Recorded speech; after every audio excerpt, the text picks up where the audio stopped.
So, hello, everybody. Welcome to our Blue Ocean Spiritual Gatherings Worship Forum. I have with me today John Furste of the River, New York City, and Chris Roberts of Foundry 414 in Madison, Wisconsin. My name is Kristina Kaiser of the River in Quincy, Massachusetts. So, to get us started, maybe one of you could just kick us off. I sent these guys a few possible questions, but also told them to flow however they feel. So tell me about worship in your world.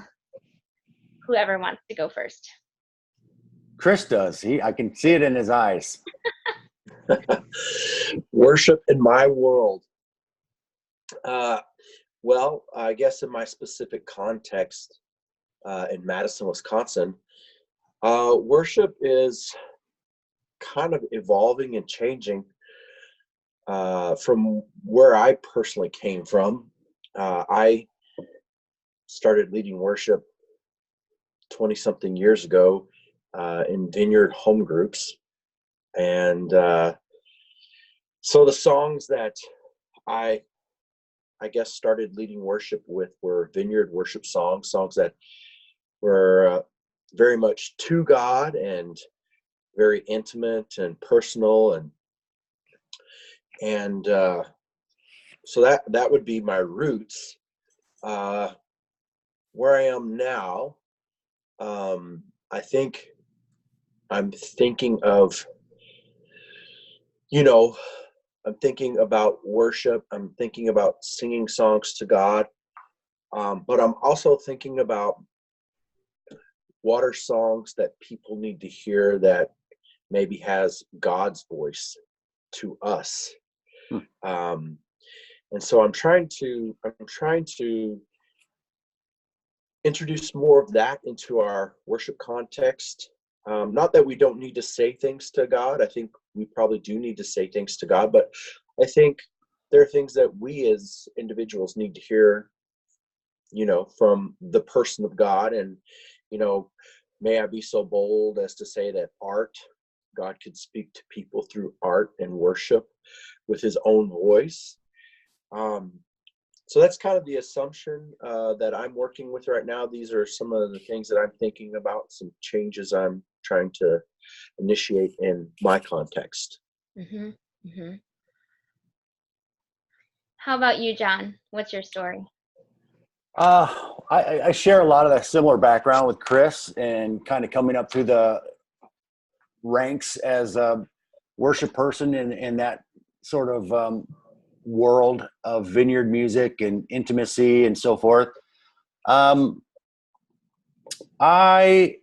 think what I've enjoyed, been here in New York City for 11 years now. It's been over 11 years.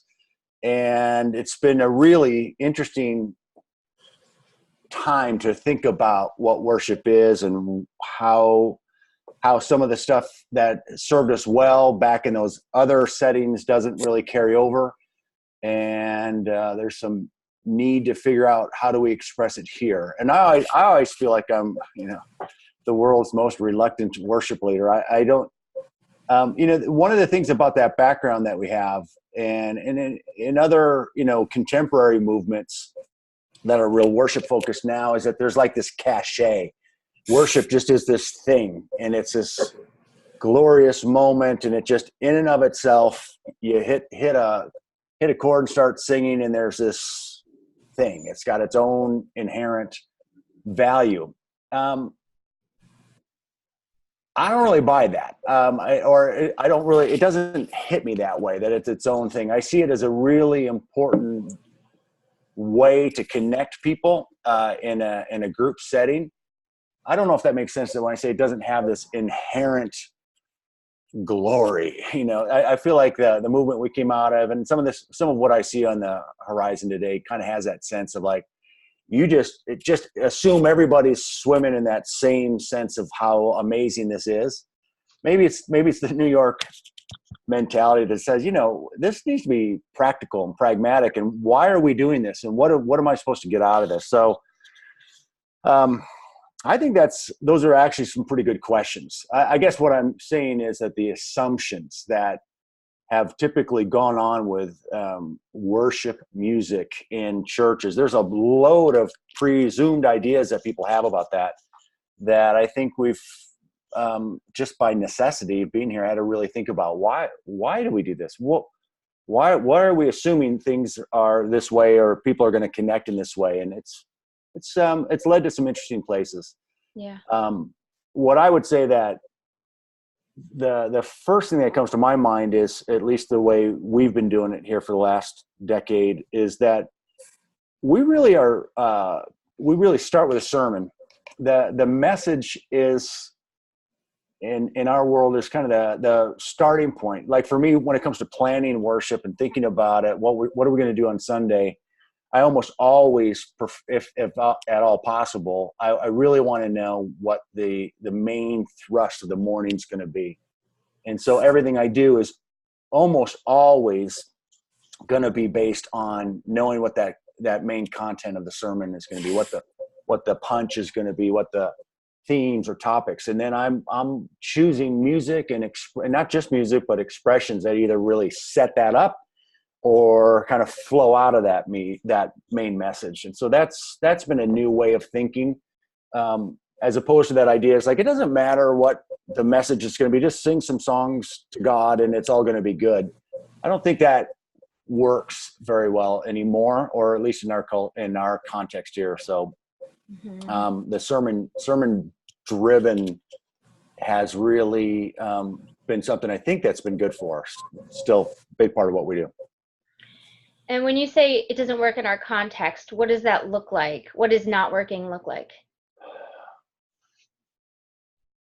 I think it looks like just having somewhat disconnected messages, right? Every song, for example, is got a kind of a main message that you're singing. It could be, one main theme that really is carried in one particular song. And if that's disconnected from, or maybe just not entirely relevant to what the sermon's about, there's just a little bit of a disconnect. So I love it when we are able to pick a song and you go, oh, it makes sense that we would sing this or invite people to express this given what we just heard. Mm-hmm. I think that's really makes for us, it makes a more cohesive, just feels more impacting to me to think, yeah, that makes sense that we would express this song because we just spent a half an hour listening to somebody talk about this, and it just seems like the natural next expression, as opposed to just kind of a disjointed thing, which sometimes it can feel that way. So what is your guys' format? Like in our church, we have an opening song, which in my mind gets everybody kind of into the space. We actually then move forward into this thing, the offering of praise I bring today is. I had taken it from the first part of Emmanuel prayer, where people remember a positive memory. We do not then move on to a negative memory. Yeah. Not a good time. But our people really glommed onto that as something they enjoyed doing, and they enjoyed hearing each other. But then the bulk of we have 3 songs at the back, one of which feels, I almost use it as responsorial to the sermon, one of which we use for communion, and one we use to exit. And I am very picky about that last song not being slow and sad, because when I was just a person in a seat, to like end a service with all these tears, immediately everyone was like, what's wrong? Are you okay? And it's very difficult to say, like, I'm totally fine. I'm just having this great moment with God, which is now like, it's just too abrupt. So I try to help people be ready to leave. So what does your guys' services look like in terms of form? We do 2 or 3 songs to get things going, which is at the beginning, and then some announcements, then the sermon, and then we would come out of the sermon with 3 songs, 3 or 4, or some combination, and that would include communion. We almost always offer communion as part of that response time. Okay. And how what about are you guys doing, Chris? Typically, we typically use a song to start the service, and before we do the song, we have just an invitation for people to maybe settle in.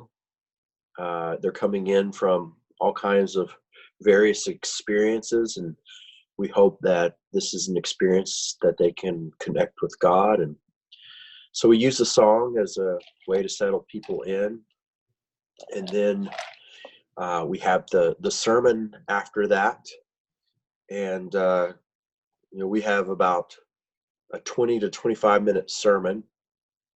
And then after the sermon, we do 2 songs. And we do 2 songs that engage people in musical worship, we have a communal prayer where we're praying about different topics. I use a lot of prayers from the book Every Moment Holy. So it's sort of taking liturgical prayers and putting them in with a modern voice. And so I think one of the things that we're thinking of by doing that prayer, liturgical prayer is like prayers of the common people for the church and for the world, and we're somehow engaging in this broader experience of than just our little community in Madison. And after our communal prayer, we do 2 more songs, and then we have a benediction at the end. We close with a benediction where we're all chanting something together in unison. What is it when you say communal or like that prayer thing? We'll check that book out. But what is that something that goes on the screen that everybody prays along with, or how does it? I mean, is that what you mean? It's a like group where we're all praying this. Yeah. Yep. So we put it up on the screen. I see. The I guess a week ago, the prayer that we prayed is the prayer for consuming media. And, it goes, "O discerning spirit, who alone judges all things rightly, now be present in my mind and active in my imagination. And then let me experience mediums of art and expression, but not as a consumer, but engaging in the broader story at large." So, something like that, where we're all praying this prayer together, something that's very real in our world, So that's what it would look like. Cool. Is that an old school book? So did you have to translate it so that it made sense with social media today? It is not an old school book. I think it's already been reformatted for the language is very modern. It's people who are writing benedictions and liturgies for today. And I don't just use this book, but there's a website, people who write modern day liturgies and benedictions. It's called Vox VNA, and I use a lot from them as well. Vox VNA? Don't get me lying. I can send you a link to it. Okay, that sounds great. Yeah. We sometimes do contemplative services, so I like getting resources for that. I would like to hear your guys' experience. So each of you has at least tried contemplative elements in your services, right? I'm getting that right? I think so. Yes. So we have some people that love it. Like we might start with this really relaxing music. When people are coming in, we might leave more periods of silence than we normally would. There might be almost like a Stations-esque feel where people can draw or they can write. And some people love it. And some people really just want that what they now call traditional worship experience, which I think I would probably call traditional contemporary worship experience. And then we have others further still for whom hymns is the thing. They love the hymn. And so when you have done the contemplative stuff, what have you tried? What really works? Is there anything that's been just a total bomb? You know, we had this bizarre period of time in our church life where for over a year, we couldn't play any music whatsoever from up front. We couldn't sing a cappella. We couldn't strum a guitar. So, you know, we were just making stuff up nonstop to try to figure out how could we lead people into this time, some sort of response time without the gift of music. I know I could play something over the PA, which we would do often, just like a track.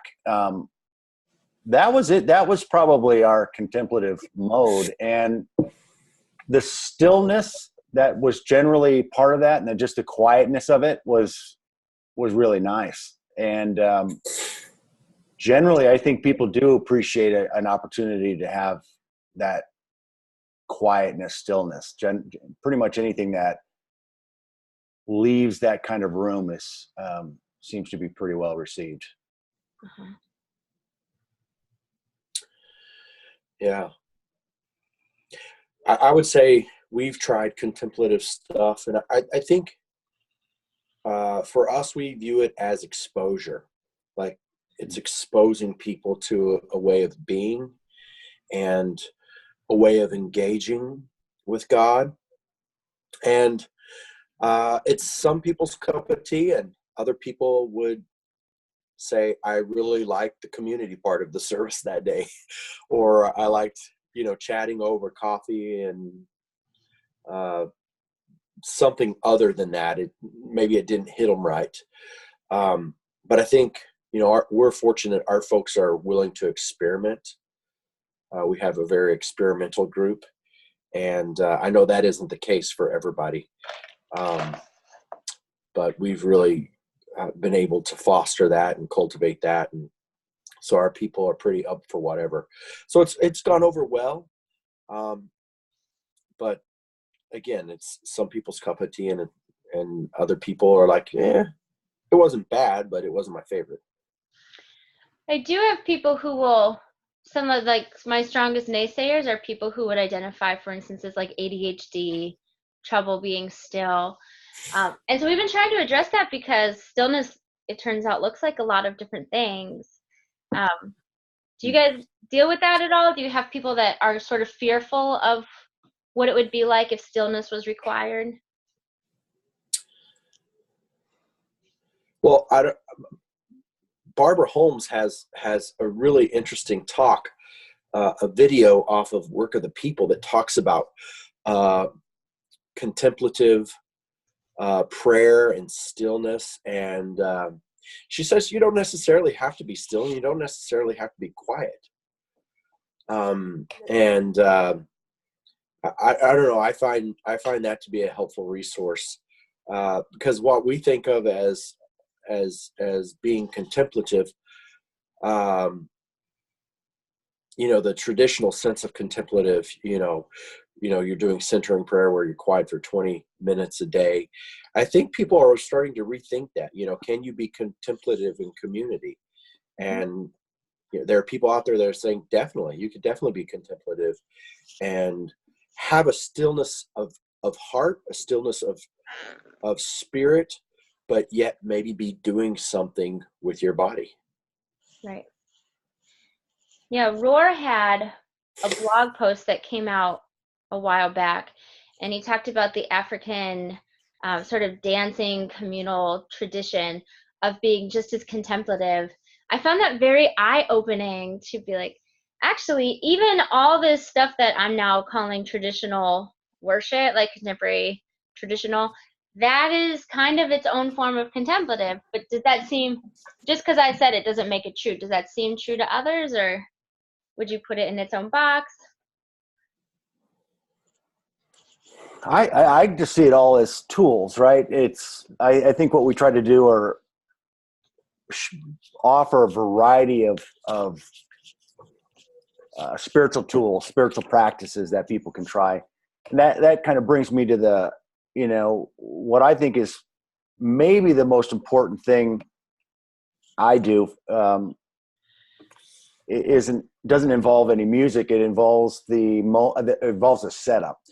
It's that, okay, the sermon's done, and I always feel like that's kind of the biggest moment where I'm going to set up what's going to happen next.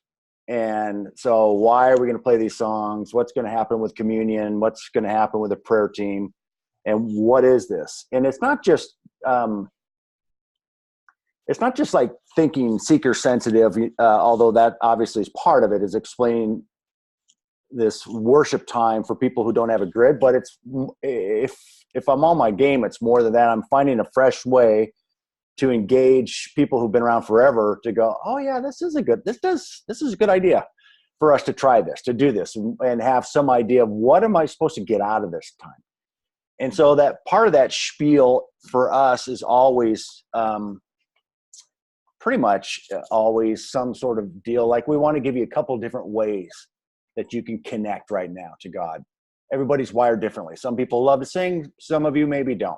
That's okay. You can just kind of vibe out. If you like to sing out. That whole spiel, I always feel like is important. And in some ways, I think that's what I learned from all the music-free era that we lived through at the River, was that type of leading people and coaching them or explaining or just setting up a moment or environment. That was all we had, was to kind of to do that, and then hope that they would make that some sort of connection on their own. That's really important. I feel like try to put a lot of thought into how to do that and how to keep it fresh, because there's some point in which it's like, God, we've done this a lot. I feel like I've done this spiel a lot. I don't want to hear it again. How am I going to invite people to engage? How am I going to set that all up? And so I think the question of the contemplative elements and the different things, when it's like, well, we're going to try this out, these are one of the things you can try, maybe it'll work for you, maybe it doesn't, just that sort of permission to try this out, give it a go, see what you think of it, is pretty crucial for people to feel led, but not over coached. This is what everybody needs to do right now. That seems to be helpful in our world. Mm-hmm. That setup spiel. That is true. Yeah, I've definitely had people say, I was so thankful that you said that I could do different things. That gave me freedom to do different things. Yeah, and I think that's what I meant by the culture thing. In the old days, like, just go. It's like, it's magic. Don't you feel the magic? And you hear it. It's like, no. I do. Good. Maybe you do. But I feel like, no, we got to kind of explain, why is this worth doing? Yeah. At some point recently, I had a good, Charles set me up with a good spiel, because I can't remember exactly what it was, but it was this idea of childlike faith, and it just struck me like, yeah, this idea right now of strumming guitars and singing love songs to an invisible God is kind of you could see it as pretty childish. But having said that, there's some real payoff to it. That it was an interesting way to get into this topic of what this time is going to be and what somebody who's sitting there might want to get out of it. Sure. So I always feel like that's a pretty crucial component. What about this just crossed my mind. How do you guys engage your younger audience? Speaking of childlike faith, do your children participate in the worship aspects? How does that work?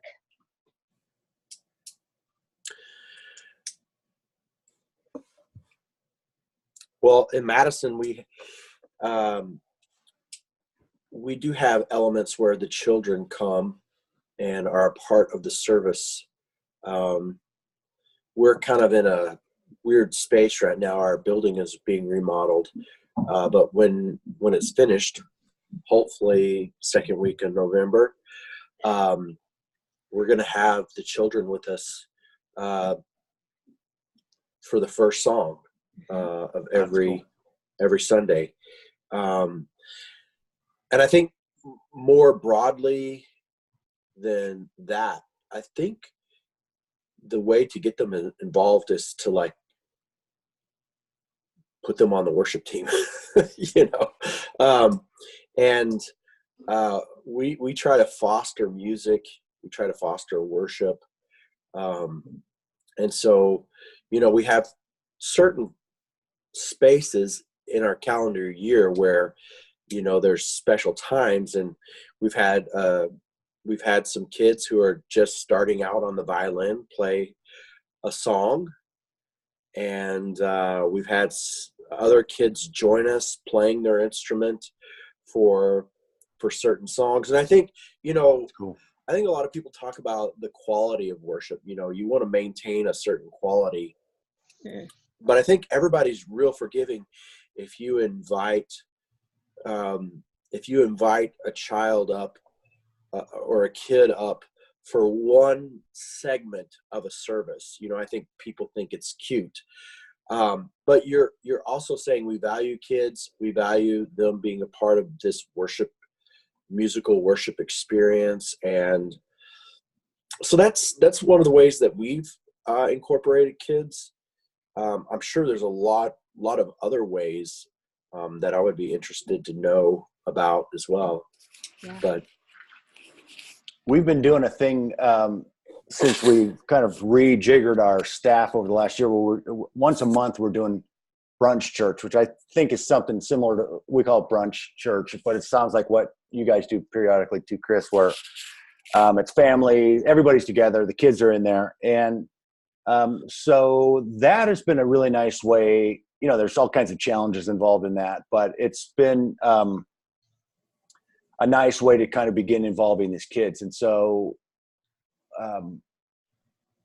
getting the kids to sing, I almost always, there's one hymn that we're going to do for the beauty of the earth. Is like almost certainly going to happen, because I'm trying to like get just a very small repertoire to get the kids familiar with it. And it's really been fun to hear that some of these kids are singing that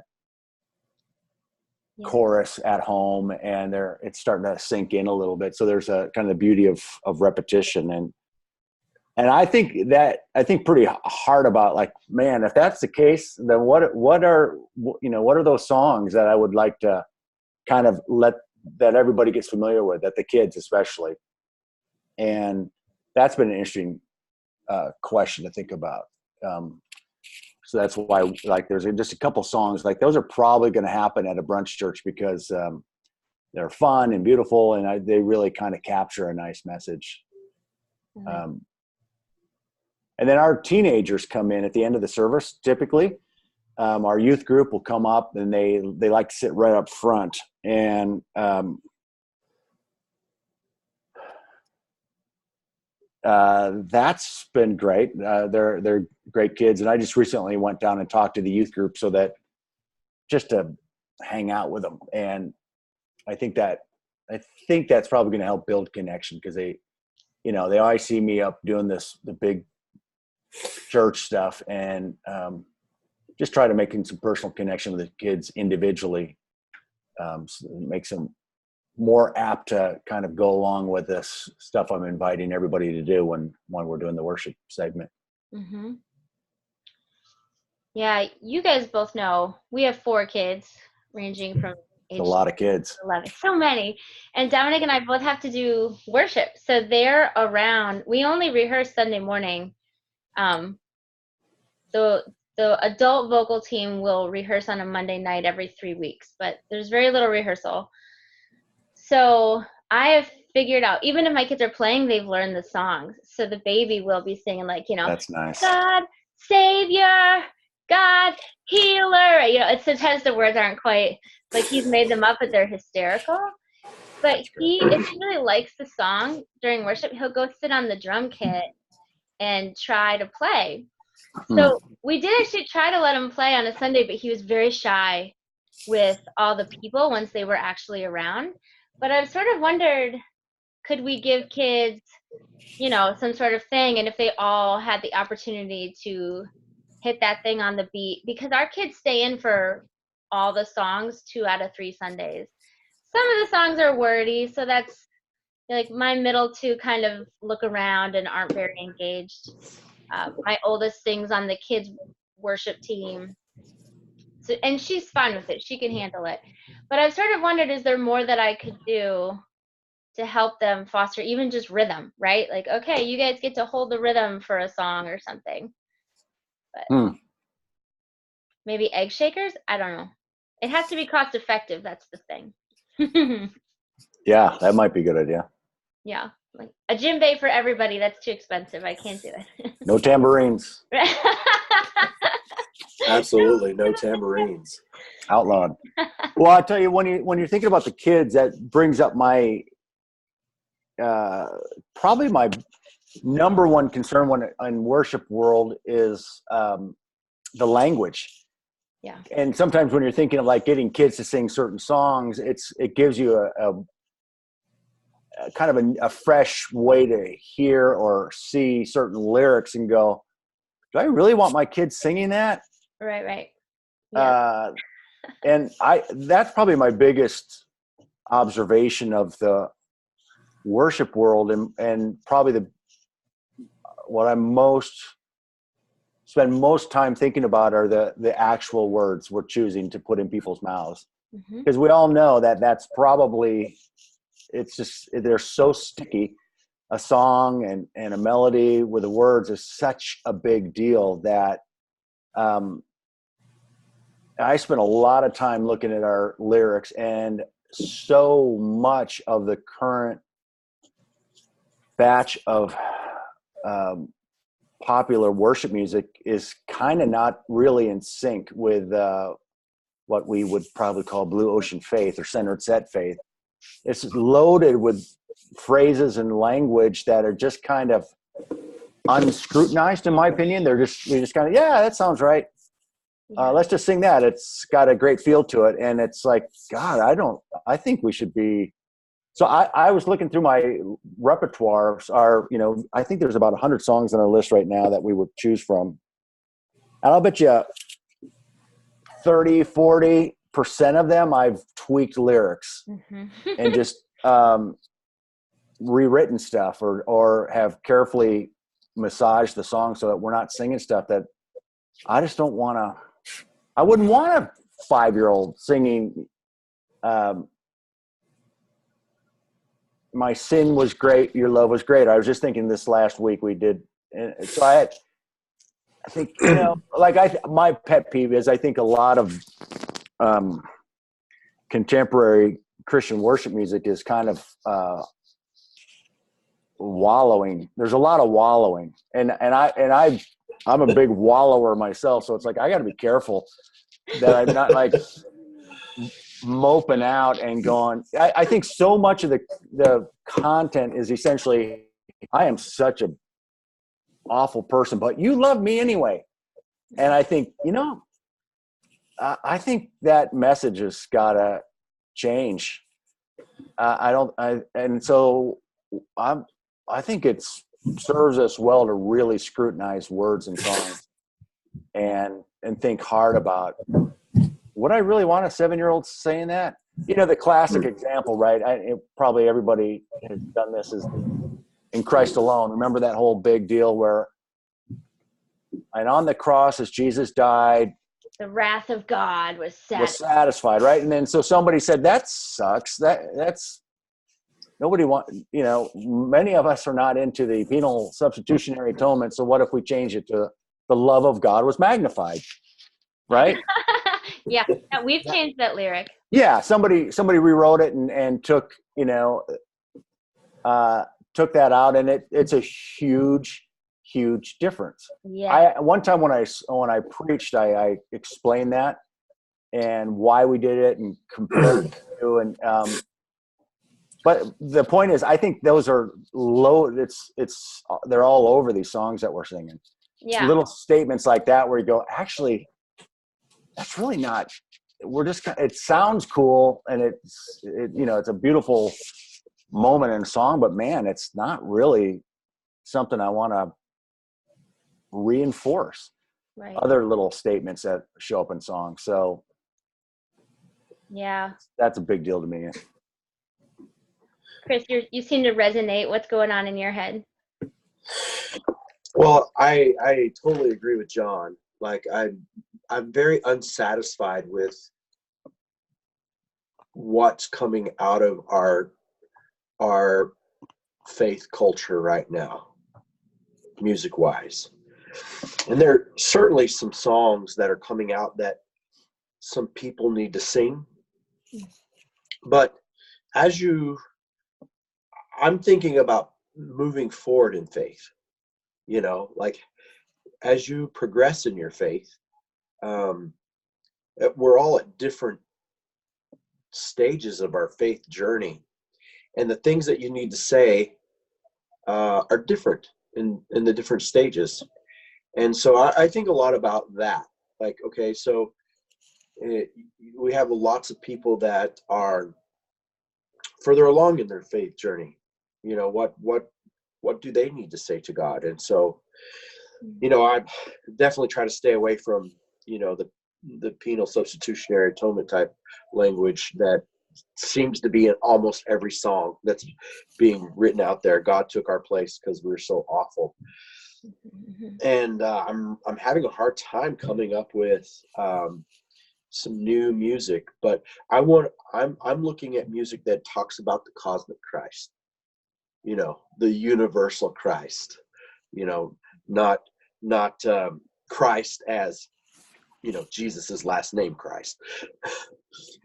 I'm thinking about music that is a lot bigger than us as just individuals, a lot bigger than us as Americans, a lot, things that in music represent creation as a whole. And so, I'm personally really into St. Francis right now, and he's forming a lot of my thought. And I'm also, obviously reading Roar, and some of our Catholic brothers and sisters who, whenever I first came to faith, I wrote off as irrelevant. I've come full circle, and I find it to be very relevant now, and I'm stealing things left and right from them. So it is beautiful. Oh, that's funny you mentioned St. Francis. So I'm in the process of, we have new people that come into the church, right? They get involved, they bring their tradition. And this lady said, I really miss some of the old hymns from my Catholic church. I said, well, send me a few. There's a good chance I'll rewrite the words, but like, let me know. And so she sent me a few. They're all, it feels like Peter, Paul, Mary style. All these people singing really high and really proper. So I'm trying to work the Canticle of the Sun for this Sunday. And I don't know. Part of it is the YouTubes are like there's a fife playing in the background. That is not helping me think differently. But also I think the rhythm is like, the heavens are doing the glory of God and all creation. Right? It's so intensely old school. And so by Sunday, I need a solution that feels relevant and can still honor that song. Good luck. Thank you. I'm going to need it. Because if I totally change it, I'm going to wreck it for her. Right? And I don't know. There's got to be a middle. There's got to be a middle ground. Yeah, that's a good question. That's a good dilemma. Figuring that out, how to keep some of that good stuff in there and keep it fresh, though. Right.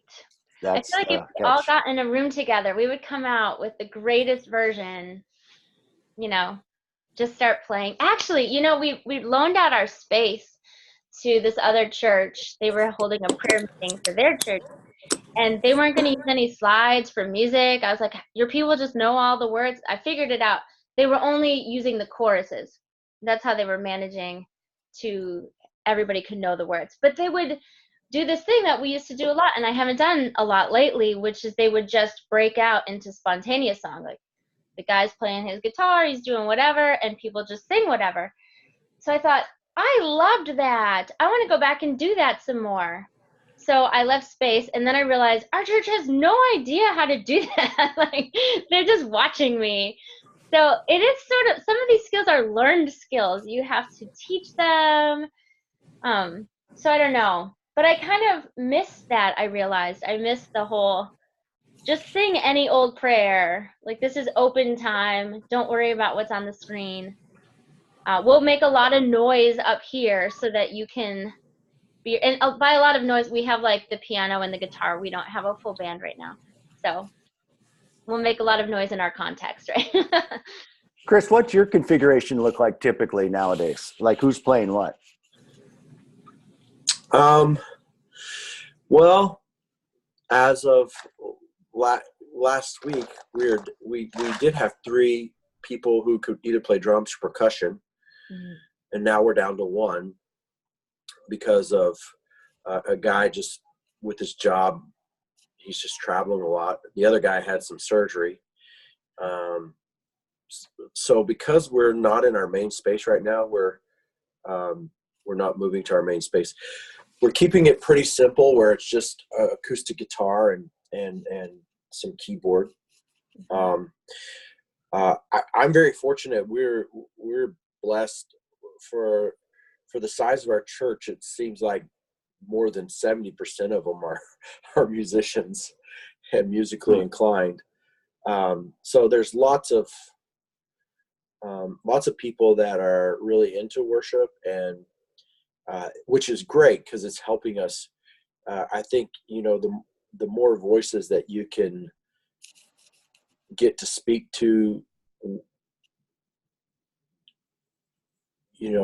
the culture of your church and forming it, the better. It makes it's also more challenging, but I do believe that if you could sit with some of the tensions, the many voices that speak to what's life-giving in worship, could be super helpful for our community. So that's the long answer. Yeah.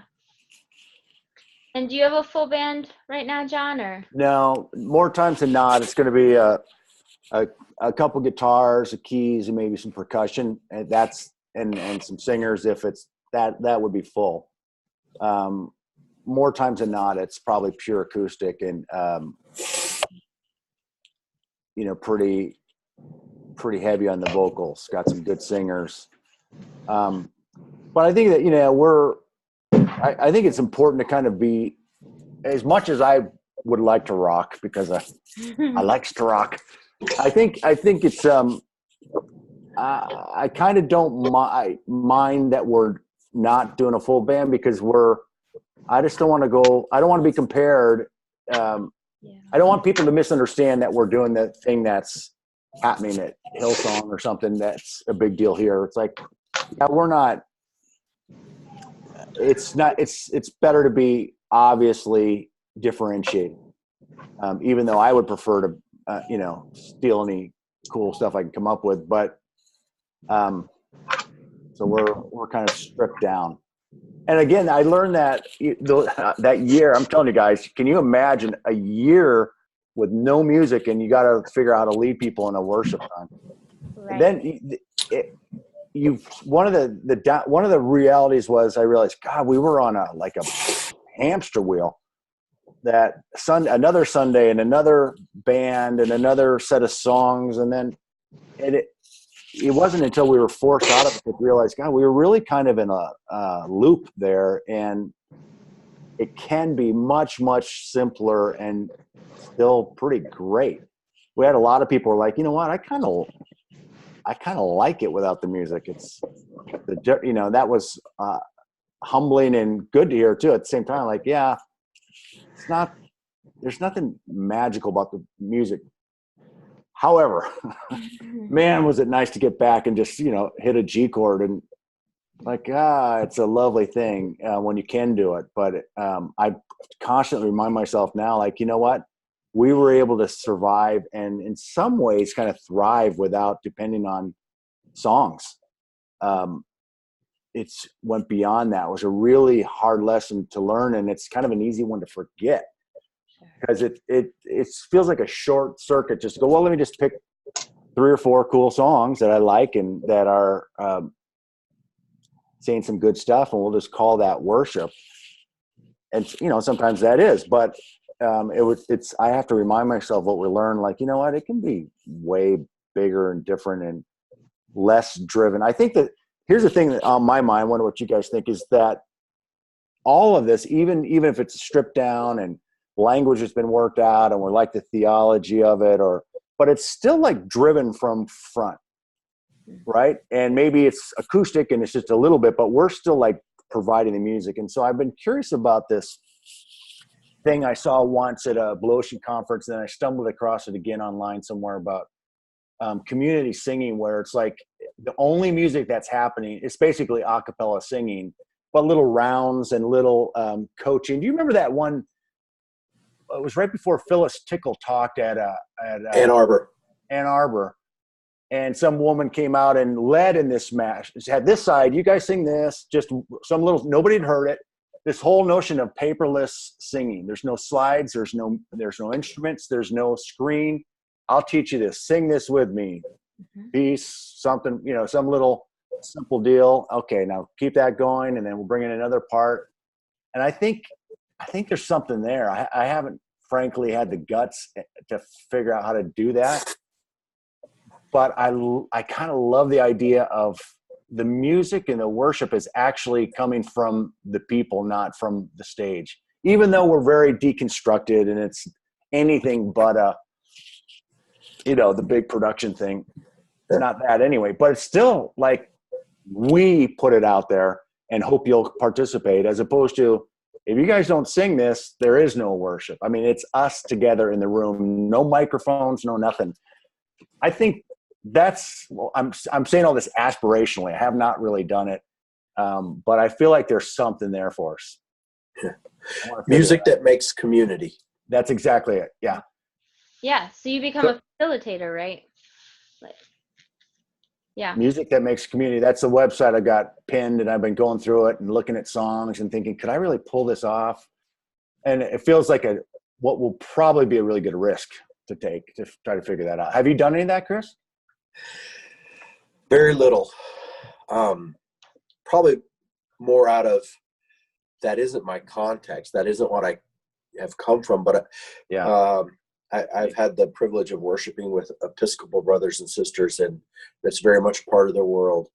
And I've had wonderful experiences doing that. I don't know if it's fear that keeps me from doing it, but I think I could probably use somebody else saying, man, it's been awesome. So John, please experiment and tell me it's been awesome and teach us. Yeah. I mean, it reminds me, is it Palm Sunday or Easter? But there's a responsorial that we used to do at a church that I was working at several moons ago. But yeah, so one side would say this and one side would say the next. Everybody said something together. I'll bet you that it's pull-offable, right? Even if we utilize that as the context, we started with speaking and then we moved to music. I'll bet you it's pull-offable, which is clearly a word. It should be a word. Yeah, I think it is, and there's something there. I don't know. I do want to see if I can figure it out. Like just recently, this was no big deal, but to me, it's always those off mic a cappella moments where the room is singing and we just shut up. It's like, okay, now that feels like, even though I love to play and I love it when it's all working well and the harmonies are cool or whatever, that's usually when I get the biggest rush. And just recently, it's had a moment. It's like, let's sing joyful, joyful, but we don't even want to. Everybody knows this. We're going to get off the stage, which was a little weird, but that was the closest I got to this experiment. All right, we all know this song. We're actually going to put our instruments down, step off our stage, which of course is only 6 inches, but symbolically and the rest, and just turn around with them and sing it off to the screen. And it felt like a moment. Like, yeah, we could all sing joyful, joyful, and just let it go. And then I think the idea, if I were off mic and then I was trying to get a little round going, Father, I adore, I don't know, have to go figure out these songs, and then just have a little. I think there could be something really special there, but I'm only saying that because I'm too lazy and scared to try it. But No, it's good because it really is the Music Makes Community is a website. Is that what you're saying? Okay. Music that makes community, right? They have a couple of books as well. Okay. That have their music in it. Yeah. They have conferences as well that you can go to and learn more about how to do this. I have some friends who have participated in their conferences. That's amazing. It seems like it ought to be one of the tools anyway. Right. This communal aspect where we create facilitation in all the other contexts, right? We've said that, we meet in small groups are facilitated. It's about the discussion. Even in the Quaker tradition, right? It's stillness until the Holy Spirit moves. So there's lots of context. It's just opening the door for it, I'm sure. I like it. We are over time, you guys, and I want to be mindful of it, and I am 11 minutes late to another meeting, which was inevitable, but that's fine.